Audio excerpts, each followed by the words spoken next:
Donald Trump and Hillary Clinton continue to gain traction in the race for nomination after today's 5 northeastern primaries. Connecticut, Delaware, Maryland, Pennsylvania and Rhode Island were all up for grabs.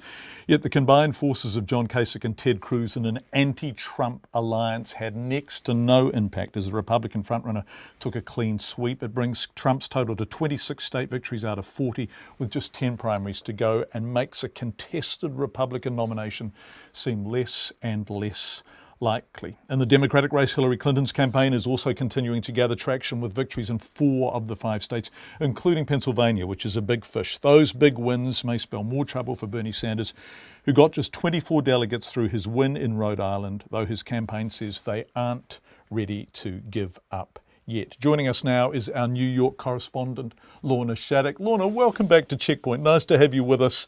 I'm just looking at the New York Times and it begins Donald J. Trump and Hillary Clinton barrel towards a general election showdown on Tuesday night. It really is starting to seem like that, isn't it? Not only is it starting to seem like that to punters like you and me, but I think it's also starting to seem like that to the candidates themselves. It was very clear from both of their victory speeches this evening, Donald Trump here in New York at Trump Tower and Hillary Clinton in Philadelphia, that they are now looking forward not only to the conventions in July when they see themselves being nominated, but also to the general election in November. Donald Trump spent quite a lot of time sort of rubbishing Hillary Clinton. He said if she were a man, she'd only get 5% or less of the vote. And meanwhile, Hillary Clinton as well used her well-worn phrase, love Trump's hate, and talked about how we need to be breaking down barriers rather than building walls. A very clear reference to Donald Trump's policy of building a wall on the border with Mexico. So it seems both of these candidates really do want to put the primaries and this kind of stage of the contest behind them now and start focusing on the general election.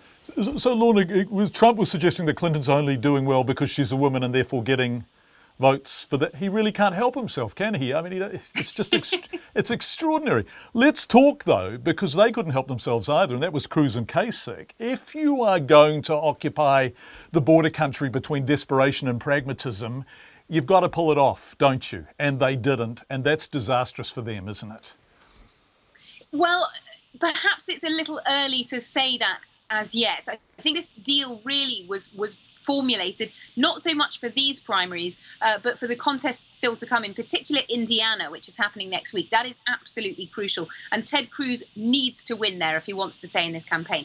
That is why he was so keen to sort of get John Kasich out of the way in Indiana to avoid splitting that anti-Trump vote. And John Kasich equally happy to have Ted Cruz out of the way in Oregon and New Mexico, which are also coming up. So for both of them, there is still something in this. For Ted Cruz, in order to stay alive at all, Indiana is crucial. If, however, he does not win Indiana, and Donald Trump will be trying to make sure he doesn't, then we could be talking about a very different story where, you know, it might look like Donald Trump will march on to the nomination. But at the moment, Ted Cruz and John Kasich still see it as very much worth being in the race in order to keep picking off those delegates and stopping Donald Trump getting to the magic number, 1237. Lorna, I want to discuss the Democrats, but one final question on the Republicans. How is the old school Republican establishment coping with this? Are they quietly in the fetal position in the corner somewhere? What is their response to Trump? Well, it's very interesting you should say that, because just a week or so ago, they had Donald Trump was in Washington. He had meetings with the Republican establishment, including the chairman of the Republican National Committee. And that was when we saw these stories about how they'd asked him to be more presidential and to change his image somewhat. He insists he's not changing his image at all. But it was striking that in his victory speech here in New York last week, he was noticeably more sober and calm than he has been in many of the others. That, however, frayed pretty quickly. This week we saw him insulting John Kasich in the way he eats. He started calling Ted Cruz lying Ted once again. And he, as you say, he just can't help himself. So it'll be interesting to see. He's giving a big foreign policy speech on Wednesday, whether he tries to look presidential and manages to pull that off, or whether the normal Donald Trump that we've seen so far continues to get out. Can we go to Sanders versus Clinton, which has been a fascinating contest? And there's a sense that Sanders has been keeping Clinton honest in a way and also dragging her towards the left on some issues.